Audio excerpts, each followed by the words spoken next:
శ్రీ పరాభవనామ సంవత్సరం మేషాది ద్వాదశ రాశులకి మనం ఫలితాలు తెలుసుకోవాలి. అందరూ ఎదురు చూస్తున్నటువంటి ఒక సమయం ఆసనం ఏంటని చెప్పొచ్చు. ఈ సంవత్సరం నాకు ఎలా ఉండబోతుంది ఒక్కొక్క రాశిగా చెప్తున్నాను. అన్ని వర్గాల వారిని దృష్టిలో పెట్టుకుని ఏదో ఈరోజు రేపట్లో అన్ని మాధ్యమాల ద్వారా రకరకాలుగా భిన్నంగా ఉంటుంది వింటున్నాం కదా. అలా కాకుండా అస్సలు ఎలా చెప్పబడింది జగద్గురుడు యొక్క పంచాంగంలో నుంచి వాళ్ళ యొక్క మంచి మంచి సిద్ధాంతులు అందరూ కూడా దీన్ని కూర్చొని పెద్ద పెద్ద పండితులందరూ కూర్చొని రాసినటువంటి విషయ ఆలోచనల నుంచే మనం మీకు చెప్పడం జరుగుతుంది.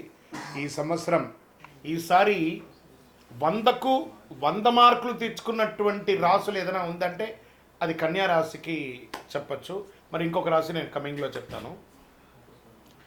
ఈ సంవత్సరం మీకు ఆదాయం 8, వ్యయం 11, రాజపూజ్యం 3, అవమానం 3.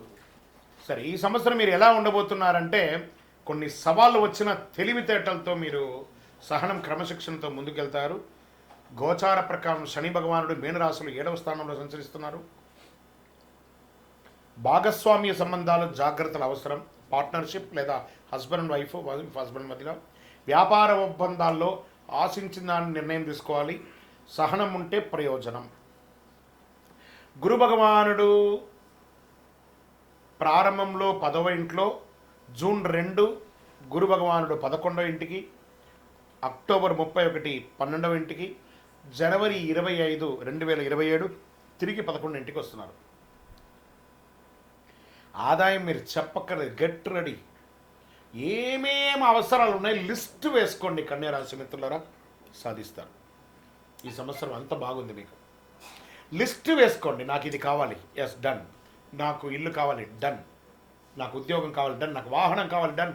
మీరు ఏది కోరితే అది ఇవ్వడానికి గురు భగవానుడి దగ్గరుండి ఇప్పించే సిద్ధంగా ఉన్నాడు. కొత్త పరిచయాలు లాభం పెరుగుతుంది. సమాజంలో పలుకుబడి ఉన్న వారి యొక్క పరిచయం పెరుగుతుంది.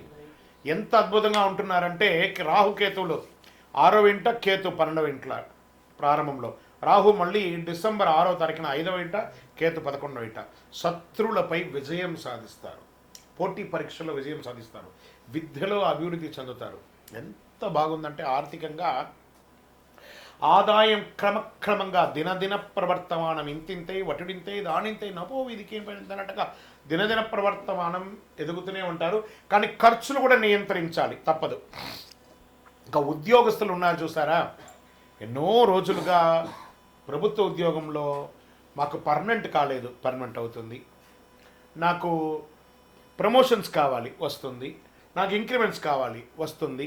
నాకు మంచి రెస్పాన్సిబిలిటీ కావాలి, వస్తుంది. కీ రోల్ కావాలి, వస్తుంది. ఇది ఎలా ఉంటుందంటే ఈ ఎక్కడెక్కడి నుంచి మార్పులు వస్తుందంటే బ్యూరోక్రాట్స్, తర్వాత ఐఏఎస్ ఐపీఎస్ వాళ్ళకందరికీ కూడా చాలా అద్భుతమైనటువంటి అవకాశాలు. బ్యాంకింగ్ సెక్టర్ వాళ్ళకైతే చాలా యోగం. డిపార్ట్మెంట్స్లో ఉన్న ప్రతి డిపార్ట్మెంట్స్లో ఉన్న వారికి కూడా ఇది యోగం. ప్రభుత్వ రంగంలో ఇట్లా షఫ్లింగ్ ఉంటుంది చూసారా, ఒక బాటిల్లో ఒక వస్తువును వేసి ఇట్లా షఫుల్ చేస్తారు, అలా స్థాన మార్పిడి, మీరు అనుకున్న మార్పిడి జరిగే ఉద్యోగ అవకాశాలు ఉన్నాయి. ప్రైవేట్ రంగంలో ఎన్నో రోజులుగా మానసిక స్ట్రెస్ అనిపిస్తున్నారు కదా. ఉద్యోగం ఉండి ఎప్పుడు ఉడుతుందో తెలియదు, ఉద్యోగం లేకుండా ఉండి లేకుండా ఉండడము ఎప్పుడు వస్తుందో తెలియదు, ఉద్యోగమే లేని వాళ్ళకి ఎప్పుడు వస్తుందో తెలియదు. ఇవన్నిటికీ ఒక బిగ్ ఫుల్ స్టాప్ అంటే ఉగాది రోజు నుంచే మీకు శుభవార్త స్టార్ట్. వింటున్నారు మీరు, గెట్ రెడీ. కానీ మీరు ఉన్న స్థానంలో నుండి ఇంకొక స్థానానికి వెళ్ళే మీ జీవనం ఉండే అవకాశాలు ఎక్కువ శాతం కనబడుతున్నాయి ఉద్యోగస్తులకి ప్రైవేట్ రంగంలో. ఇంకా వివాహాది శుభకార్యం ఎన్నో రోజులుగా ఎదురు చూస్తున్నటువంటి వాళ్ళకి పెళ్లి బాజాలు మోగుతున్నాయి. Shopping, get ready. చాలా అద్భుతమైనటువంటి రోజులు వచ్చేసాయి. సంబంధాల్లో అవగాహన పెరుగుతుంది, ఒకరి పట్ల ఒకరి ఆప్యాయత పెరుగుతుంది. కుటుంబ సభ్యులు, భార్యాభర్తల మధ్య విడిపోయిన భార్యాభర్తలు కూడా కలుస్తారండి. ప్రేమికులుగా విడిపోయిన వాళ్ళందరూ కూడా కలుస్తారు. ఇది ఎంత యోగం చూసారా. అసలు ఇది ఒక మంచి సంవత్సరం అండి. అసలు పూర్వజన్మ సుకృతం ఉంటేనే 2026ని మీరు ఎంజాయ్ చేయగలరండి. కన్యా రాశి ఉంటున్నారా, రాసి పెట్టుకోండి. ఈ సంవత్సరం ప్రతిదీ గురుగారు మీరు ఇలాగే చెప్తారండి, మాకు జరగట్లేదు. అది మీ గోచార ప్రకారం చెప్తున్నా. మీ వ్యక్తిగత జాతకంలో ఏ గ్రహాలు ఎక్కడెక్కడ ఉన్నాయో దాన్ని చూసి మళ్ళీ చెప్పడం అనేది మీరు తెలుసుకోవాల్సినటువంటి ఒక పని. ఇక్కడ ఆరోగ్యం, జీర్ణ సమస్యలు ఉన్న ఇవన్నీ కూడా నామ మాత్రమే. ఆహార నియంత్రణ ఉండాలి. ఈ రోడ్ సైడ్ ఇలా అమ్ముతూ ఉన్నవన్నీ కొంచెం టెంప్ట్ అవుతుంటారు తినడానికి. జాగ్రత్త, అది అదుపులో ఉంచుకోండి. ఎందుకంటే సంవత్సరం అంతా బాగున్నప్పుడు మీరు ఆ యొక్క ఫలితాన్ని పొందాలి అంటే ఆరోగ్యంగా ఉండాలి. అర్థమైందా మిత్రులారా? కాబట్టి ఆరోగ్యంగా ఉండాలి కాబట్టి కాస్త జాగ్రత్తగా ఉండాలి. ప్రయాణాలు, ఆధ్యాత్మిక ప్రయాణాలు, విలాస యాత్రలు, ఉద్యోగ యాత్రలు, విద్యా యాత్రలు, వ్యాపార యాత్రలు, ఇన్ని యాత్రలు చేయబోతున్నారు. అది రాష్ట్రీయ, అంతర్రాష్ట్రీయ, దేశ విదేశీయంగా కూడా. వ్యాపారస్తులు కూడా ఎక్స్పోర్ట్స్ బిజినెస్ అంత అద్భుతంగా ఉండబోతుందండి. చాలా చాలా చాలా స్పైసీస్ ఉంటాయి చూసారా, స్పైసీస్ వ్యాపారం అంతా ఈ సంవత్సరం అమోఘంగా ఉండబోతుంది. చాలా అద్భుతంగా.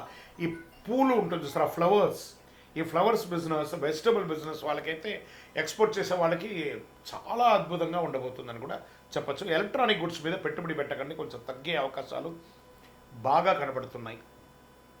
ఇంకా వ్యవసాయదారులకైతే మంచి పంటలు పండబోతున్నాయి, చాలా అద్భుతంగా ఉండబోతున్నారు. ఇంకా షేర్ మార్కెట్ స్పెక్యులేషన్లో ఉన్నారు చూసారా, లాంగ్ టర్మ్లో ఇన్వెస్ట్ చేయండి. నాట్ షార్ట్ టర్మ్కి వెళ్ళకండి, లాంగ్ టర్మ్లో ఇన్వెస్ట్ చేయండి, చాలా బాగా ఉంటుంది. రాజకీయ నాయకులకి యోగం యోగం యోగం.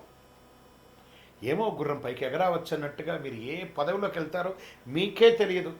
రాజకీయ పరిణామాలు అలా జరుగుతాయి, అలా మారిపోతారు మీరు, మీకు వచ్చే అవకాశం ఉన్నాయి. ఇంకా మన నక్షత్ర వారిగా ఎలా ఉంది అంటే, ఉత్తరాపల్లి నక్షత్రం 2, 3, 4 పదాలకి ఉద్యోగ పురోగతి, గౌరవం, కుటుంబ సంతోషం, ప్రజాక్షేత్రంలో యోగం. హస్త నక్షత్రంలో కొత్త అవకాశాలు, వ్యాపార అభివృద్ధి, ధనలాభం, ప్రజాక్షేత్రంలో యోగం. అన్ని నక్షత్రాల వారికి రాజకీయ నాయకులకి యోగం అని చెప్పచ్చు. చిత్తా నక్షత్రం 1, 2 పాదాలకి కీర్తి, కళారంగం అభివృద్ధి, కొత్త పరిచయాలు. ఇక్కడ కళారంగం అని చెప్పాను చూసారా, అది యాక్టర్స్గా ఉండొచ్చు, లేదా కళా పోషణలో ఉన్న వాళ్ళుగా ఉండొచ్చు. దాని తర్వాత మీడియా రంగం, అది ప్రింటింగ్, ఎలక్ట్రానిక్ మీడియా వాళ్ళకి కూడా యోగం యోగం యోగం అని చెప్పచ్చు.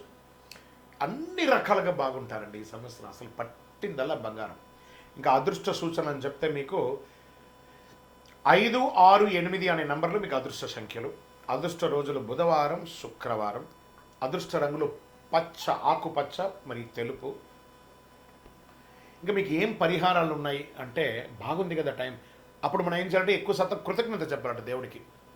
బుధవారాల్లో గణపతి పూజ ప్రార్థన చేయండి, సంకష్టాల చతుర్థి వ్రతం ఉండండి, విష్ణు సహస్రనామం పారాయణించండి, తులసికి నీళ్లు వేయండి, తిరుపతి వెంకటేశ్వర స్వామి వారికి వెళ్ళి నడిచి మొక్కుకొని తలనీలాలు ఇచ్చి రండి, లేదా ఇంట్లో ఒక సత్యనారాయణ వ్రతం చేయండి, ఒక శివుడికి అభిషేకం చేయండి, రుద్రాభిషేకం చేయండి, ఇలాంటివన్నీ కూడా చేయండి. ఇంకను సకల దోషాలు తొలగి ఆనందంగా ఉండడానికి మీ వయస్సు సంఖ్య ఎంత ఉందో అన్ని ఒత్తులతో, నువ్వుల నూనెతో దీపం వెలిగించండి.